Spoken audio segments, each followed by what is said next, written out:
본문은 열왕기하 12장 2절에서 3절. 여호와 보시기에 악을 행하여 이스라엘로 범죄케 한 느바세 아들 여로보암의 죄를 쫓고 떠나지 아니하였으므로 여호와께서 이스라엘을 향하여 노를 바라사 늘 아람 왕 하사엘의 손과 그 아들 벤하닷의 손에 붙이셨더니, 여호와 보시기에 악을 행하여 이스라엘로 범죄케 한 느바세 아들 여로보암의 모든 죄에서 떠나지 아니하였더라. 오늘은 왕들에 대한 평가 기준이라는 주제로 은혜를 나누겠습니다. 열왕기 상하에는 북이스라엘의 20명, 남유다의 20명의 왕들이 등장합니다. 하나님께서는 이 왕들이 하나님과의 관계를 어떻게 했느냐에 따라서 왕 자신뿐만 아니라 나라 전체의 흥망성쇠가 결정되었음을 생생하게 보여주고 있습니다. 그렇다면 하나님은 어떤 기준을 가지고 왕들을 평가하셨을까요? 또 그 평가 기준을 통해서 하나님은 성경을 읽고 묵상하는 독자들에게 어떤 교훈을 주시고자 하시는 것일까요? 하나님은 그 왕들의 평가 기준은 다음과 같았습니다. 여호와 한 분만 경배하고 그분에게만 충성했는지, 이스라엘로부터 우상을 제거하고 이방신을 섬기지 않았는지, 언약의 신실함으로 율법의 말씀을 잘 지켰는지, 하나님이 정해주신 곳에서만 예배를 드렸는지, 성전에 우상을 들여놓지 않았는지, 산당을 폐지했는지, 하나님이 보내신 선지자들의 말을 청종했는지 등이 기준입니다. 동시에 하나님은 이 왕들과 백성들을 사랑하셔서 그들에게 자신의 뜻을 대변할 선지자들을 세우셨습니다. 선지자들에게는 자신을 대변하고 언약의 실천을 감사하며 우상 숭배와 불의를 꾸짖고 회개하고 토라를 따르도록 도전을 주셨습니다. 열왕기서는 모세오경, 특히 그 중에서도 신명기 법이라는 렌즈를 통해 평가하여 두 국가가 멸망하게 된 이유를 밝힘으로써 역사에서 생생한 교훈을 주셨습니다.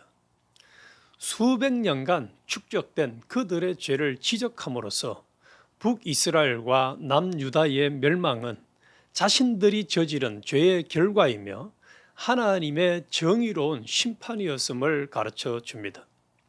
궁극적으로 이것을 통해서 이미 포로 생활을 하고 있는 이스라엘 백성에게 회개를 촉구하며 하나님과의 관계를 회복시키기 위한 목적으로 기록해 주셨습니다. 쉽게 말하면 부모가 자녀를 야단치고 벌을 주었는데 왜 벌을 받아야 하는지 그 이유를 가르쳐 준 것과 같다고 할 수 있습니다. 따라서 열왕기는 왕들에 대해서도 부정적인 면을 많이 부각시킵니다. 얼마나 잘못이 많기에 포로 생활까지 하게 되었는지를 잘 알려주고 있습니다. 열왕기상 12장부터 열왕기하 17장까지는 분열왕국과 북이스라엘의 멸망을 다룹니다. 두 왕국 이야기가 시작되면서 동시대 왕들의 통치를 번갈아가며 기술합니다. 남유다에서는 19명의 왕들과 1명의 여왕까지 도합 20명의 통치자가 나옵니다. 북이스라엘에서는 모두 19명의 왕들의 이야기가 나옵니다. 그러나 북이스라엘에도 오므리 왕의 정적 디머니를 포함시키면 도합 20명이 됩니다. 남북에서 각 20명의 통치자들이 다스리는 왕들의 이야기가 열왕기입니다.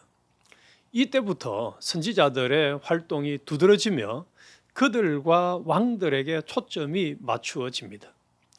불행하게도 북이스라엘에는 단 한 명의 의로운 왕도 존재하지 않았습니다. 급기야 주전 722년에 아수르에 의해서 멸망하고 말았습니다.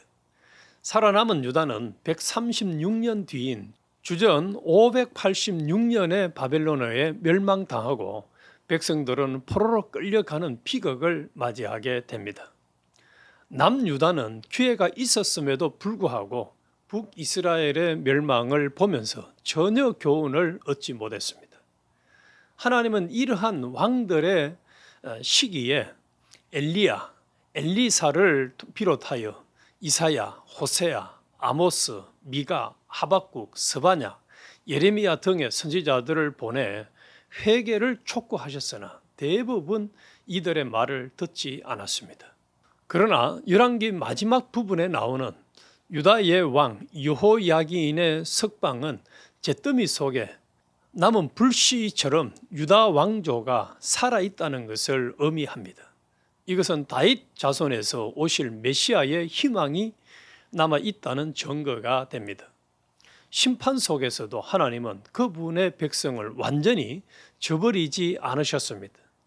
이런 하나님을 묵상하면서 열왕기의 역사 속으로 들어가서 읽고 묵상함으로 열왕기 하를 통하여 하나님과 깊은 교제를 하시는 복을 누리시기를 주님의 이름으로 축원합니다.